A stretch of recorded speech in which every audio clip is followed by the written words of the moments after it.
Hi everyone and Happy New Year.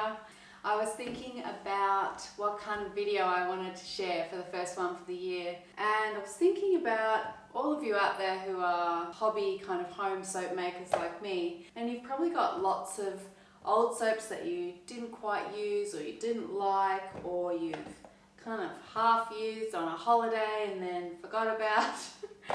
Ones that you cut in really impractical shapes like that. Anyway, today I want to show you how to rebatch soap. So what rebatching is basically, it's a way of milling down your old soaps using a grater. You just grate the soap and you can use heat and a little bit of liquid and really just melt the soap down, and then you can remold it. So you can make a whole new batch of soap out of all of your old offcuts. I'm just going to talk you through it as I go and explain a few little tips and extra tricks along the way. I hope you enjoy it. The very first thing you want to do is decide which soap you're going to rebatch for the mold that you've chosen. If you want to make a particular size and shape and have it full and not have any excess, you can weigh the amount of soap to get the right amount of soap for the mold. The other thing that you can do is you can just guess it, it doesn't matter too much, just guess, and at the end, if you've got excess, you can just make like patty cakes of the soap in your hands, or you could make balls and then cut them in half, so you can kind of form this soap a little bit with your hands. This is my short Kmart bamboo log, and I know that it holds about 822 grams of soap in total. And I'm basically going to pick about 800 grams of soap to go into this rebatch for that mold. I think I'm going to colour this soap black. I'm going to use some activated charcoal. Rebatch soap doesn't tend to look that great unless you've got all uniform colours or you've got really light coloured soap. All of the scents of these, that's something to consider as well. Just put in all of the ones that you are sick of looking at. All of my soaps are fairly complementary scent wise because I use essential oils and I don't really use anything too outlandish. It's mostly citrus and florals and herbs, and they tend to go pretty well. You don't have to do this at all, but I have a thing for Indian soap. This one's one of my favorites, Chandrika. If you have a favorite, if you have a favorite soap that you really like the smell of, you can use that in a rebatch soap too, and that will give your rebatch some of the fragrance of the commercial soap. So I need about 820 grams for this mold, and because I'm going to grate this up and include it as well, I want to put that into my weight. 651. What else have I got here? Maybe another plain looking one. 791. One more little off-cut piece of the rose geranium. 808. Yeah, that'll do. So that's going to be my soap for the batch. I'm going to do this rebatch in my slow cooker. You can do it on the stovetop too if you want to. Just use a double boiler if you've got a gas flame though, because you want really low heat. So what we want to do now is grate all of this soap and get it cooking down in the slow cooker, and then we'll go to the next step. And just want to grate all this soap. I just used my little plaster knife to pick the soap up with the grater like that. Gee, that soap smells good. I hope all these smells go together okay. Rebatching soap is a bit of a hit and miss thing, but if you've got soap, like if you've got a whole batch of soap that was all very similar or very complementary, then you can make a beautiful rebatched soap. Small bits like that, you can just chop them up. I'm probably going to stick blend this as well. You'll find that all of your soaps have different textures. Alright, so I've got my soap grated and I've got my Rada's soap. I'm going to keep that aside, and I'm going to kind of make like a confetti soap and put this in at the end so that you can see little orange specks. But you don't have to do this, you can just put all of your soap in, mash it all up and just make a homogeneous soap too. I'm just showing you two different ways. Plug your slow cooker on. I'm going to put mine on high just to get it going. Just put in about a tablespoon or two of water. This is 1/4 cup. I'm probably just going to put about 1/8. Oh, now I'm going to put the whole quarter in. Oh dear, so funny. Really what you want to do is just put the water in. It creates a bit more extra heat through steam that the water will throw up through the soap, and it helps to kind of just break it down and melt it. I'm going to put the lid on, and in the meantime I'm going to get my mold ready. Okay, I've got my mold ready now. That's all just a simple folded liner. I'll put a link to the video on how to do that in the description box.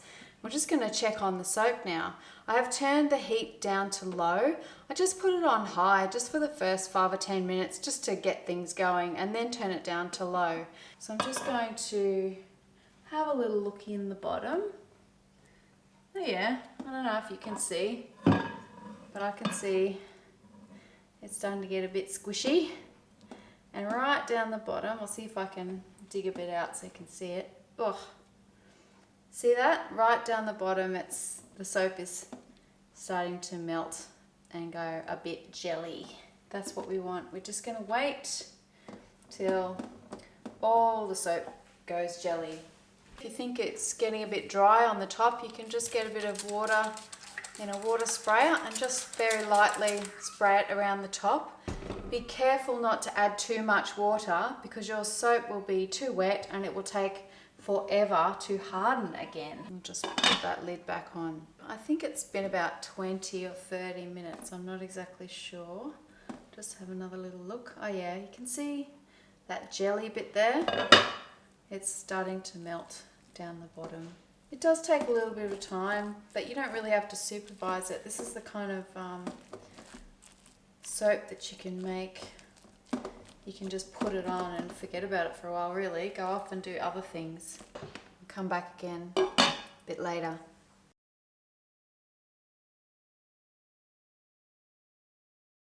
A couple of other things to say about rebatching soap. If you're using soap that is perfectly safe to use, you know, there were no errors in the original batch, you don't have to wear any safety gear because you're not using any lye or handling any soap that is highly caustic or corrosive in any way. So it's fine, you don't need to wear gloves, you can just, you know, be yourself.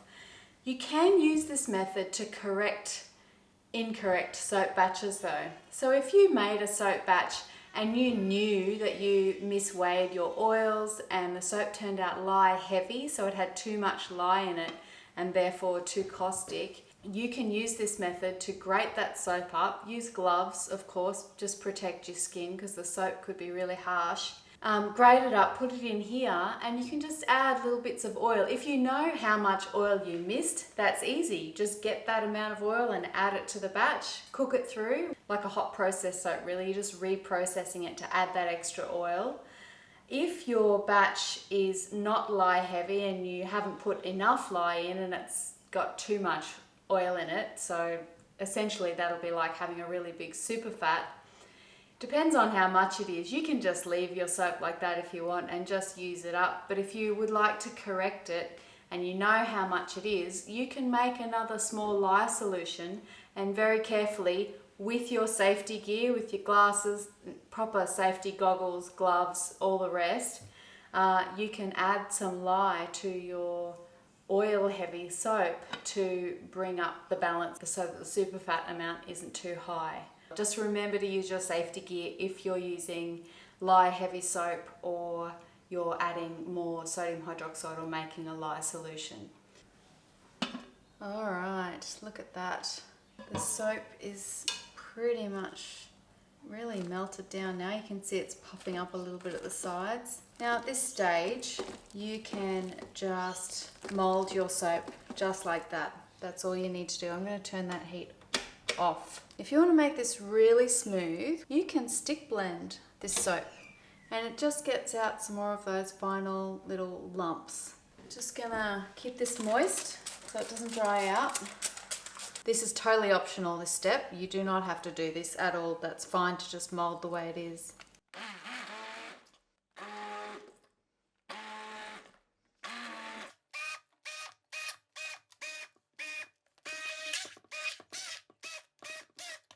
Wow, it's really whipping it. Well, it looks pretty smooth. Put a little bit more water in.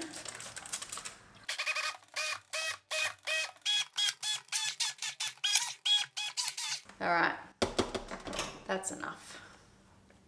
Wow, you can feel the steam coming off it. It dries out really quickly. You could even put some yogurt into this and that would really work nicely. Whoa, that looks so good. I actually have a little bit of yogurt here. I'm going to mix that in just a tiny bit, just to make it a little bit more fluid. You can play around with this rebatched soap.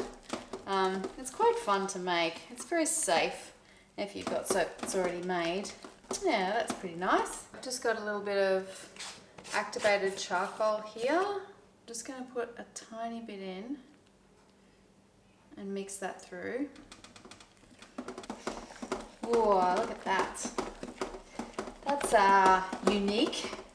Mix, mix, mix, mix, mix. I kind of want that a bit darker. A lot of this liquid that I've added to this soap from the spray bottle and the yogurt and whatever, it evaporates because this is hot. So don't worry about it too much. That is done enough for me. This is a bit interesting, this one, but we'll see what it turns out like. I'm just going to add the orange soap, mix that through. It's going to be interesting. You don't want to add really big chunks of commercial soap to your rebatches if you're going to play around with that, because commercial soap is made with a different method and it's really hard. So big chunks might be hard to cut, so just grate it up so that your knife or your soap cutter will be able to go through it.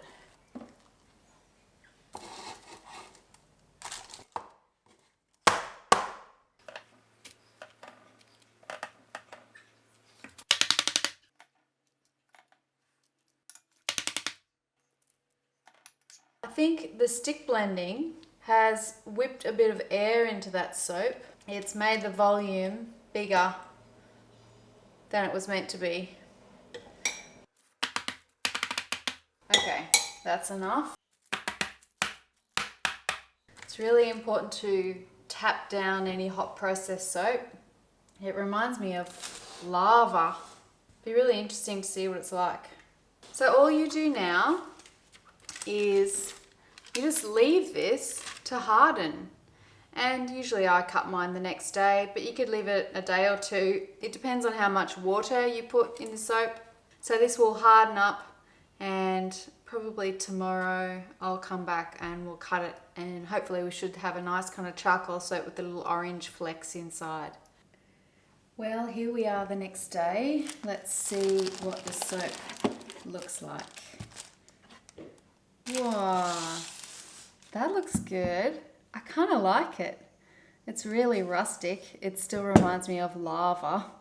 Here we go. I want these bars to be really big and chunky because I'm going to use these in the kitchen. That looks really good. Oh, I love it.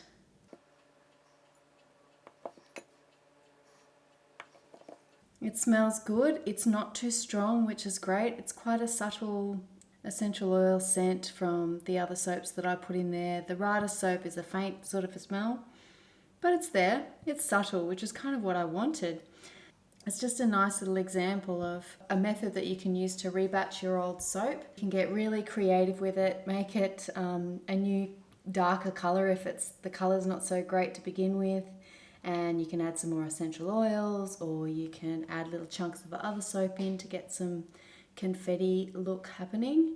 And that's it. Hope you enjoyed that. I'll see you in the next video.